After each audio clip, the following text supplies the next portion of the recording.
The Texas oil boom, sometimes called the Gusher Age, was a period of dramatic change and economic growth in the U.S. state of Texas during the early 20th century that began with the discovery of a large petroleum reserve near Beaumont, Texas. The find was unprecedented in its size and ushered in an age of rapid regional development and industrialization that has few parallels in U.S. history. Texas quickly became one of the leading oil-producing states in the U.S., along with Oklahoma and California. Soon the nation overtook the Russian Empire as the top producer of petroleum. By 1940, Texas had come to dominate U.S. production. Some historians even define the beginning of the world's oil age as the beginning of this era in Texas. The major petroleum strikes that began the rapid growth in petroleum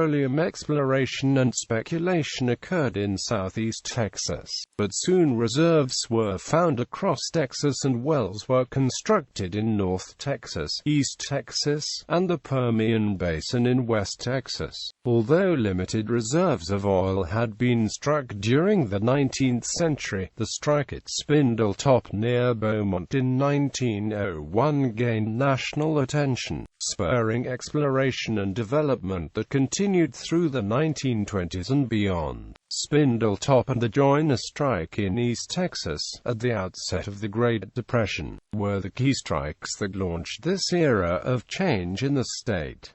This period had a transformative effect on Texas. At the turn of the century, the state was predominantly rural with no large cities. By the end of World War II, the state was heavily industrialized, and the populations of Texas cities had broken into the top 20 nationally. The city of Houston was among the greatest beneficiaries of the boom, and the Houston area became home to the largest concentration of refineries and petrochemical plants in the world. The city grew from a small commercial center in 1900 to one of the largest cities in the United States during the decades following the era. This period, however, changed all of Texas' commercial centers and developed the Beaumont, Port Arthur area, where the boom began. H. Roy Cullen, H. L. Hunt, Sid W. Richardson, and Clint Murchison were the foremost influential businessmen during this era. These men became among the wealthiest and most politically powerful in the state and the nation. Time frame. Several events in the 19th century have been regarded as a beginning of oil-related growth in Texas, one of the earliest being the opening of the Corsicana oil field in 1894. The Spindletop strike of 1901, at the time the world's most productive petroleum well ever found, is considered by most historians as the beginning point. This single discovery began a rapid pattern of change in Texas and brought worldwide attention to the state. By the 1940s, the Texas Railroad Commission, which had been given regulatory control of the Texas oil industry, managed to stabilize American oil production and eliminate most of the wild price swings that were common during the earlier years of the boom. Many small towns, such as Wortham, which had become boom towns during the 1920s or the boom's end in the late 1920s and early 1930s as the local economies collapsed, resulting from the dependence on relatively limited petroleum reservoirs. As production peaked in some of these smaller fields and the Great Depression lowered demand, investors fled. In the major refining and manufacturing centers such as Beaumont, Houston, and Dallas,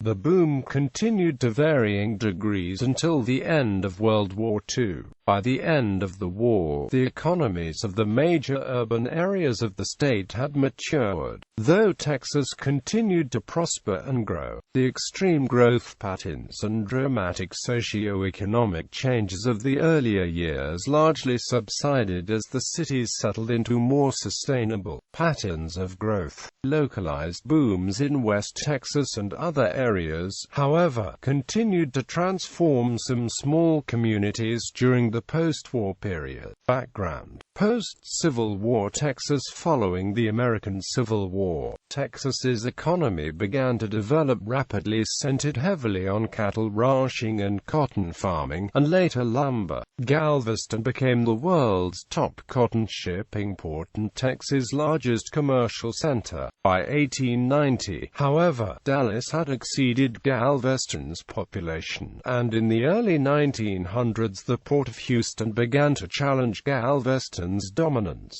In 1900, a massive hurricane struck Galveston, destroying much of the city. That and another storm in 1915 shifted much of the focus from investors away from Galveston and toward nearby Houston, which was seen as a safer location for commercial operations. Because of these events, the coming oil boom became heavily centered on the city of Houston, both as a port and a commercial center. Early history of petroleum. In the 1850s, the process to distill kerosene from petroleum was invented by Abraham Gesner. The demand for the petroleum as a fuel for lighting around the world quickly grew. Petroleum exploration developed in many parts of the world, with the Russian Empire, particularly the Branobel Company in Azerbaijan, taking the lead in production by the end of the 19th century. In 1859, Edwin Drake of Pennsylvania invented a drilling process to extract oil from deep within the earth. Drake's invention is credited with giving birth to the oil industry in the U.S.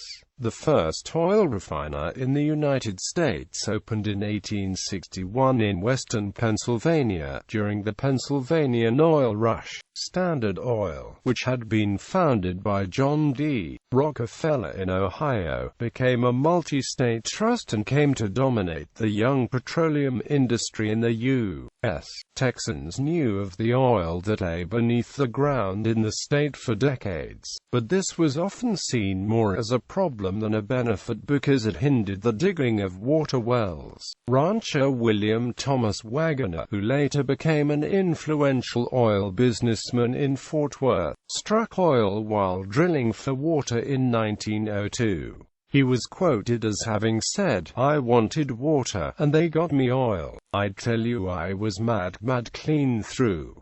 We needed water for ourselves and for our cattle to drink." Despite the negative associations with oil among many ranchers and farmers, demand for kerosene and other petroleum derivatives drove oil prospecting in Texas after the American Civil War. Known oil-producing springs and accidental finds while drilling for water. One of the first significant wells in Texas was developed near the town of Oil Springs, near Nacogdoches. The site began production in 1866. The first oil field in Texas with a substantial economic impact was developed in 1894 near Corsicana. In 1898, the field built the state's first modern refinery. The success of the Corsicana field and increasing demand for oil worldwide led to more exploration around the state. Mechanization. In 1879, Carl Benz was granted the first patent on a reliable gasoline-powered engine in Germany. In 1885, he produced the first true gasoline automobile, the Benz patent motor wagon. The new invention was quickly refined and gained popularity in Germany and France, and interest grew in the United Kingdom and the United States. In 1902, Ransom Olds created the production line concept for mass-producing lower-cost automobiles. Henry Ford soon refined the concepts so that by 1914, middle-class laborers could afford automobiles built by Ford Motor Company. Automobile production exploded in the U.S. and in other nations during the 1920s. This, and the increasing use of petroleum derivatives to power factories and industrial equipment, substantially increased worldwide demand for oil. Growth of Big Oil, Spindletop. After years of failed attempts to extract oil from the salt domes near Beaumont, a small enterprise known as the Gladys City Oil, Gas, and Manufacturing Company was joined in 1899 by Croatian-Austrian mechanical engineer Antony F. Lucas, an expert in salt domes. Lucas joined the company in response to the numerous ads the company's founder Patty O'Higgins placed in industrial magazines and trade journals. Lucas and his colleagues struggled for 2 years to find oil at a location known as Spindletop Hill before making a strike in 1901. The new well produced approximately 100,000 barrels of oil per day, an unprecedented level of production at the time. The 1902 total annual production at Spindletop exceeded 17 million barrels. The state's total production in 1900 had been only 836,000 barrels. The overabundance of supply led oil prices in the U.S. to drop to a record low of 3 cents per barrel, less than the price of water in some areas. Beaumont almost instantly became a boomtown with investors from around the state and the nation participating in land speculation. Investment in Texas speculation in 1901 reached approximately $235 million U.S. The level of oil speculation in Pennsylvania and other areas of the United States was quickly surpassed by the speculation in Texas. The Lucas gusher itself was short-lived. Production fell to 10,000 barrels per day by 1904. The strike, however, was only the beginning of a much larger trend. Discoveries spread. Exploration of salt domes across the plains of the Texas Gulf Coast took off, with major oil fields opening at Sour Lake in 1902, Batson in 1903, Humble in 1905, and Goose Creek in 1908. Pipelines and refineries were built throughout much of southeast Texas, leading to substantial industrialization, particularly around Houston and the Galveston Bay. The first offshore oil field in the state opened in 1917 at Black Duck Bay on the Goose Creek field, although serious offshore exploration did not begin until the 1930s. Initially, oil production was conducted by many small producers. The early exploration and production frenzy produced an unstable supply of oil, which often resulted in overproduction. In the early years, a few major finds led to easy availability and major drops in prices, but were followed by limited exploration and a sudden spike in prices as production dwindled. The situation led exploration to spread into the neighboring states of Oklahoma, Louisiana, and Arkansas, who competed with Texas for dominance in oil production. The strike at Glenpool near Tulsa, Oklahoma in 1905 established Tulsa as the leading U.S. oil production center until the 1930s. Though Texas soon lagged behind Oklahoma and California, it was still a major producer. During the late 1910s and 1920s, oil exploration and production continued to expand and stabilize. Oil production became established in North Texas, Central Texas, the Panhandle, and the Permian Basin in western Texas. The finds in North Texas, beginning with the 1917 strike in Ranger west of Dallas-Fort Worth, were particularly significant, bringing substantial industrialization to the area.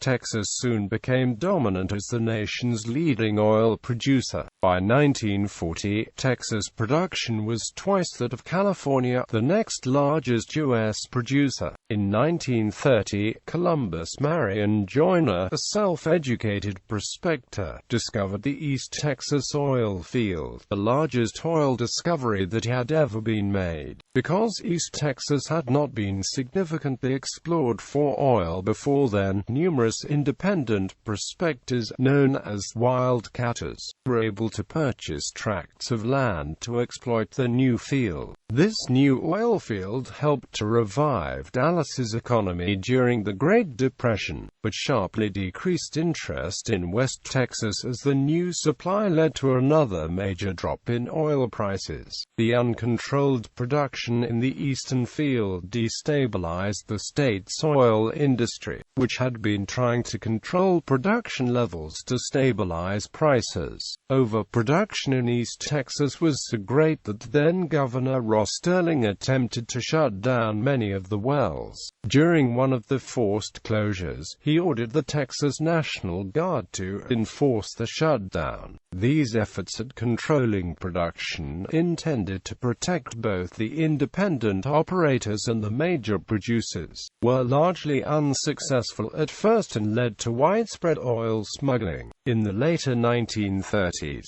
the federal government intervened and brought production to sustainable levels, leading to a stabilization of price fluctuation. The income provided by the stabilization allowed less populated West Texas and the Panhandle to be more fully explored and exploited. Emergence of an industry. The first refining operations at Corsicana were built by Joseph S. Cullinan, a former manager for Standard Oil in Pennsylvania. His company, which was later absorbed by Magnolia Petroleum Company and then acquired by Standard Oil of New York, built the first modern refinery west of the Mississippi River. Following the strike at Spindletop, Cullinan partnered with Arnold Schley to form the Texas Fuel Company in Beaumont with funding from an investment group run by former Texas Governor James S. Hogg and other investors. In 1905, as the new company rapidly expanded its operations, it moved its corporate headquarters to Houston. The company's strength in the oil industry established Houston as the center of the industry in Texas.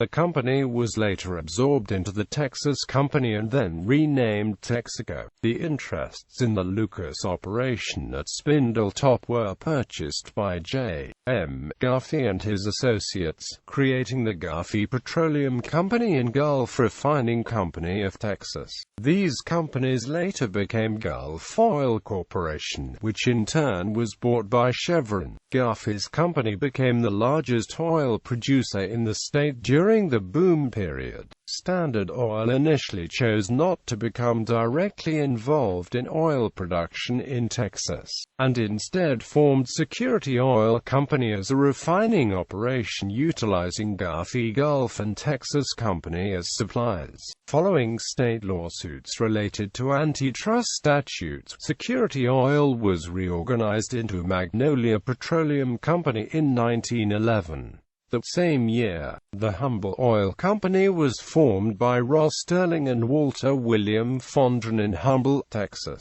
The headquarters were moved to Houston, and the company eventually sold half of its shares to Standard Oil of New Jersey, establishing a long-term partnership that lasted for decades. The company built the Baytown refinery, which became Texas' largest refining operation. In the post-World War II period, Humble became the largest crude oil transporter in the United States, and built pipelines connecting Baytown to Dallas-Fort Worth and West Texas to the Gulf of Mexico. In spite of the few major operations, the first decade of the boom was dominated by numerous small producers. As production expanded and new companies were formed, consolidation occurred. By the late 1920s, 10 companies produced more than half of the oil in the state: Gulf Production Company, Humble Oil and Refining Company, Southern Crude Oil Purchasing Company, the Texas Company, Shell Petroleum Corporation, Yandley Oil Company, Magnolia Petroleum Company, J.K.